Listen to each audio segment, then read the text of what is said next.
পালাও, তাড়াতাড়ি পালাও, ওকে তোমার মনে ধরেছে, আমার মতো তোমাকেও ছাড়বে না। বলেই ও চলে গেল। আমি অবাক হয়ে গেলাম। সেদিন সন্ধ্যা, বৃষ্টি ভেজা মেঘে আকাশটা কেমন থম মেরে আছে, কেমন একটা অলৌকিক পরিবেশ। এর মধ্যে অদ্ভুত একটা মেয়ে যদি এমন একটা কথা বলে নেমে যায় তখন কেমন লাগে বলেন?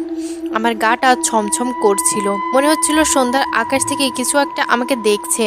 সেদিন রাতে আমার ঘুম ভেঙেছিল হাসির শব্দে, ফিসফিস হাসির শব্দ। ড্রয়িং রুম থেকে আসছিল শব্দটা।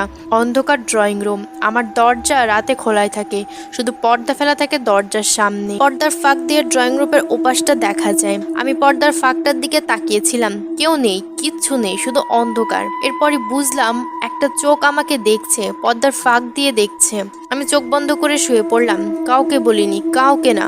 পাগল ভাববে সবাই। মেয়েটা খুব অসুস্থ, পাশের বাড়ির মেয়েটা কাঁদছে আর চিৎকার করছে। আমরা খবর পেয়ে দেখতে গিয়েছিলাম, আমি, আব্বু আর আম্মু। গিয়ে অবাক হলাম, মেয়ে অসুস্থ, বাসায় ডাক্তার থাকার কথা, তার বদলে বাসায় আছে কবিরাজ, সে ঝাড়ফুঁক করছে।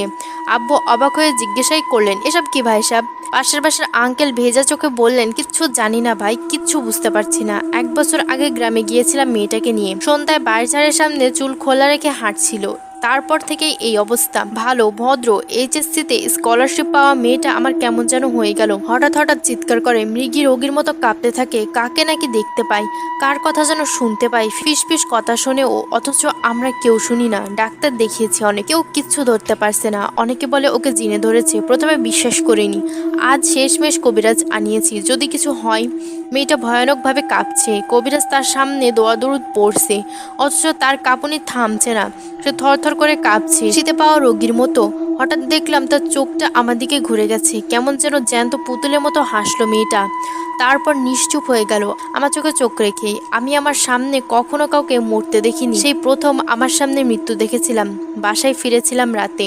সেদিন খুব ভয় লাগছিল একা শুতে, কাউকে সাহস করে বলতেও পারছিলাম না। আব্বু হঠাৎ বলল, চলো আজ পুরো ফ্যামিলি এক রুমে ঘুমাই আমরা, তোর যখন ছোট ছিলিস সেই সময়ের মতো। বাবা আমার মনের কথা কি করে বুঝলো আমি জানি না, কিন্তু বাবার প্রতি অসীম কৃতজ্ঞতায় আমার মন ভরে গেল।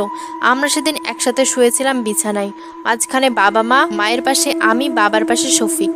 আমি রইলাম বিছানার কিনারে, শফিক পড়ল দেয়ালের দিকে। গুটসুটি মেরে কষ্ট করে ঘুমাতে হলো সকলকে, কিন্তু আমার ভালো লাগছিল। ভয়টা উড়ে চলে গিয়েছিল কোথায় যেন, মনে এক আকার সাহস জমা হলো। জানতাম বাবা মা আর শফিক আমার পাশে থাকলেই কেউ আমার কিচ্ছু করতে পারবে না, কেউ না। আমার ঘুমটা ভাঙলো মাঝরাতে। মাঝরাত, অন্ধকার, ভীষণ অন্ধকার চারিদিকে। প্রথমে বুঝতে পারলাম কোথায় আছি, এরপর চিনলাম বাবা মার রুমেই ঘুমাচ্ছি আমি। আমার পাশে বাবা মা আর শফিক, সবাই বেঘুরে ঘুমাচ্ছে। নিঃশব্দ অন্ধকার, নিঃশব্দ চারিদিক, কেবল ঘড়ির কাঁটার টিকটিক শব্দ।